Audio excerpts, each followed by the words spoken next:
বাজেটকে মূলত আমি এক ধরনের শুভঙ্করের ফাঁকি হিসেবে দেখি। বাংলাদেশের বিগত দিনের বাজেটগুলো পর্যালোচনা করলে দেখা যায় যে কাগজে কলমে আমরা একটি বৃহৎ অঙ্কের বাজেট আসলে দেখতে পাই, কিন্তু সত্যিকার অর্থে সাধারণ মানুষের কতটুকু সেই বাজেট আসলে কাজে আসছে সেটি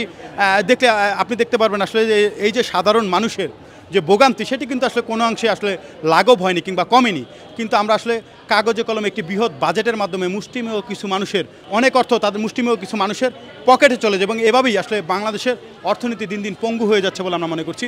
এবং বাংলাদেশের বাজেটের আসলে যে খাতগুলো সেই খাতগুলোর মধ্যে আমি মনে করছি যে অন্যতম একটি খাত হচ্ছে আপনার গবেষণা খাত। বিশেষ করে যে শিক্ষা খাত রয়েছে সেই শিক্ষা খাতে আপনার শিক্ষার্থীদের জন্য যে গবেষণা এবং সৃজনশীল করে তোলার জন্য, তাদেরকে কর্মক্ষম করে তোলার জন্য, তাদেরকে কারিগরি শিক্ষায় উদ্বুদ্ধ করার জন্য আমার মনে হয় যে শিক্ষা খাতে একটি গ্রহণযোগ্য বাজেট আসলে এই সরকারের নিশ্চিত করা উচিত। কারণ সেটি না হলে আসলে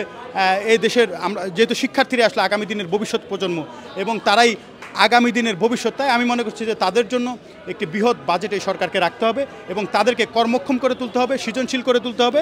এবং তাদেরকে আসলে ভবিষ্যৎ চাকরির বাজারে যেন তারা আসলে যোগ্য হয়ে ওঠেন, দক্ষ হয়ে ওঠেন, দক্ষ জনগোষ্ঠী হিসেবে গড়ে তোলার জন্য আমরা মনে করছি যে বাজেট শিক্ষা খাতে বাজেটের অনেক বেশি বাজেট রাখা উচিত। এবং একই সাথে বাংলাদেশের চিকিৎসা খাতে আসলে অনেক বেশি বেহাল দশা আমরা যেটি দেখতে পাই, বিশেষ করে আপনার জেলা পর্যায়ে উপজেলা পর্যায়ে যে হাসপাতালগুলো রয়েছে সেগুলোতে সিটের যে সংকট থাকে, চিকিৎসকদের যেই সংকট থাকে সেগুলোকে আমি মনে করছি যে নিরসন করা সময়ের দাবি হয়ে উঠেছে। এবং একই সাথে শিক্ষা প্রতিষ্ঠানগুলোতে আপনার যে আবাসন সংকট, বিশেষ করে এখনও পর্যন্ত এই 2025 সালে এসেও 2006 সালের পরবর্তী যে বিশ্ববিদ্যালয় জগন্নাথ বিশ্ববিদ্যালয়ের শিক্ষার্থীদেরকে যমুনা ঘেরাও পর্যন্ত করতে হয় আসলে আবাসন সংকট নিরসনের জন্য, এটি আমার কাছে দুঃখজনক মনে হয়। তাই আমি মনে করছি যে আগামীর যে বাজেট আসবে সেই বাজেটকে বাস্তবমুখী করে তোলা, সত্যিকার অর্থে জনগণের জন্য যেন কাজে লাগে তেমনভাবে যেন এই বাজেটটিকে আসলে করা হয়। এবং এই বাজেটের সাথে যারা ওতপ্রোতভাবে জড়িত কিংবা এই বাজেট মূলত বাজেট ঘোষণার ক্ষেত্রে কিংবা বাজেটকে আসলে নিয়ন্ত্রণ করার ক্ষেত্রে কিংবা এই বাজেট তৈরি করার ক্ষেত্রে যারা আসলে কাজ করবেন, আমরা মনে করছি যে তারা যেন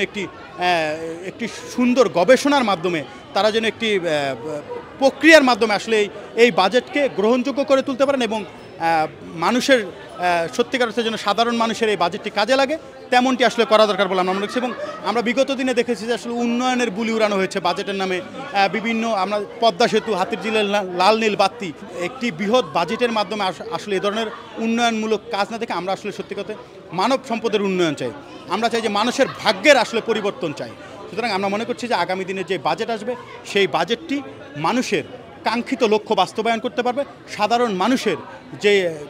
যে ভাগ্য পরিবর্তন সেই ভাগ্য পরিবর্তনের কাজে আসবে। এবং একই সাথে আমরা দেখেছি যে বিগত দিনের যে রাজনৈতিক সরকার থাকে সেই রাজনৈতিক সরকারের নানান চাপ থাকে, তাদের নানা দুর্নীতি অনিয়মের নানান অভিযোগ আমরা